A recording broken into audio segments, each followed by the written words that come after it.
people don't really understand is the traditions and the cultural portion of it is not just a display. It is not just something that we wear, out in public. That is the sense of our identity. And each feather that we carry, each painting, each marking, and on our clothing, our patterns of beadwork, everything that, we carry is from our family that we represent and the tribe that we represent. Pertaining to Native American Heritage Month is back in 1990, that's whenever the President of the United States signed into a joint resolution acknowledging the contributions of indigenous peoples of America and history and the culture of the indigenous people. A lot of people don't really understand that, whenever you're looking at even some of the history of the indigenous peoples, there's also a history of America, that America, the United States, is only 248 years old. In 1924, as we're looking at a 100th anniversary year mark, in 2024 is that we as indigenous people, they call us Native Americans, had actually obtained citizenship in the United States, and we was offered the right to vote. Native American Heritage Month, whenever we're going through and reflecting back on the history, the traditions of Native Americans that, also needs to be recognize that we continue to exist, and hopefully, within the Native American Heritage Month, that it'll be an educational tool for others in experiencing our traditions and that we're still alive. One of the special things, growing up, I would always tell people is that I have more than one name. I also have a Native American name, and that is Mescowan Quetque, and that means Red Cloud Woman. It's really special to me. You go through a whole naming ceremony. Your name means something. It gets picked specifically for you based off your personality and things about you.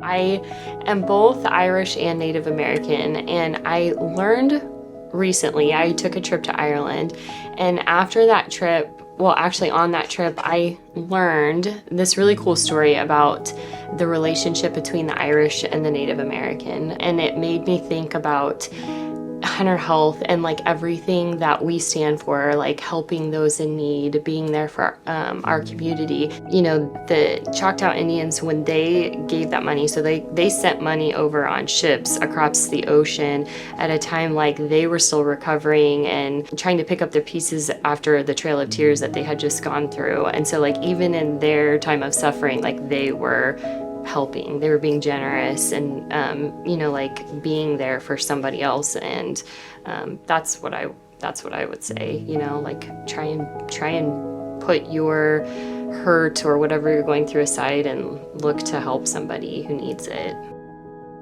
Growing up, I didn't realize that other people weren't like us, didn't have dances and things like that. I just thought everybody did.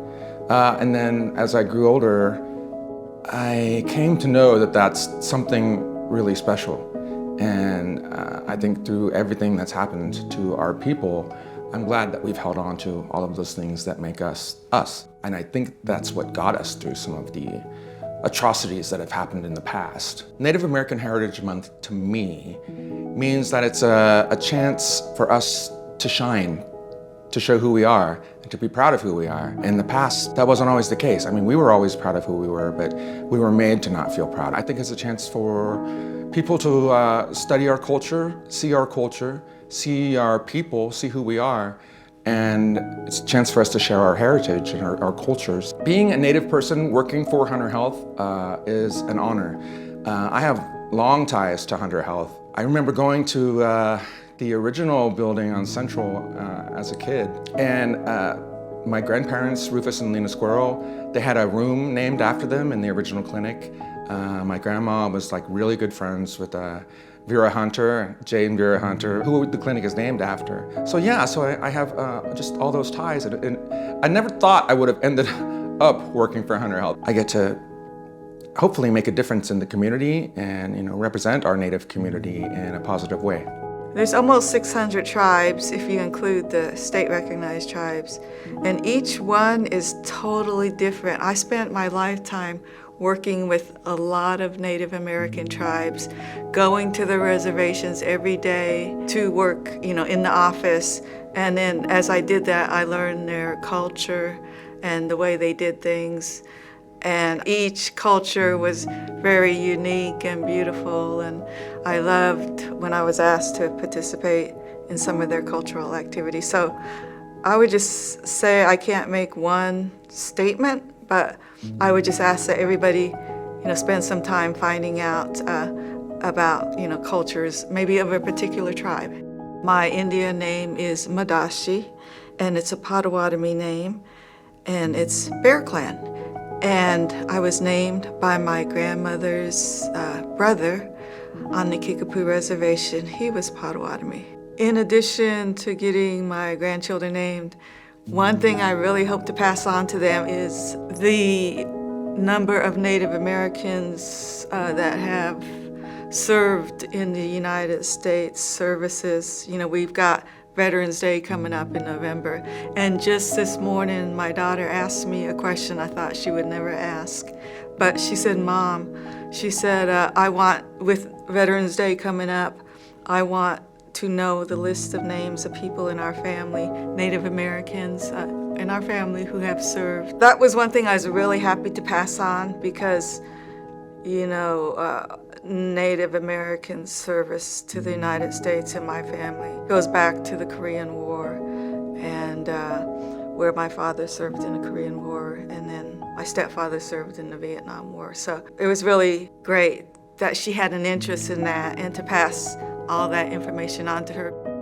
My name's Newman Washington. I'm an enrolled member of the Eastern Shoshone tribe out of Fort Washakie, Wyoming. I'm also absentee Shawnee, and I'm a proud Native American to carry the culture and the history of our ancestors. Join me in Hunter Health in acknowledging Native American Heritage Month. My name's Katie Burkhart. I'm a member of Citizen Potawatomi Nation, and this Native American Heritage Month, I hope that you go find someone who is Native American and talk to them, ask them what their Native American name is and what it means.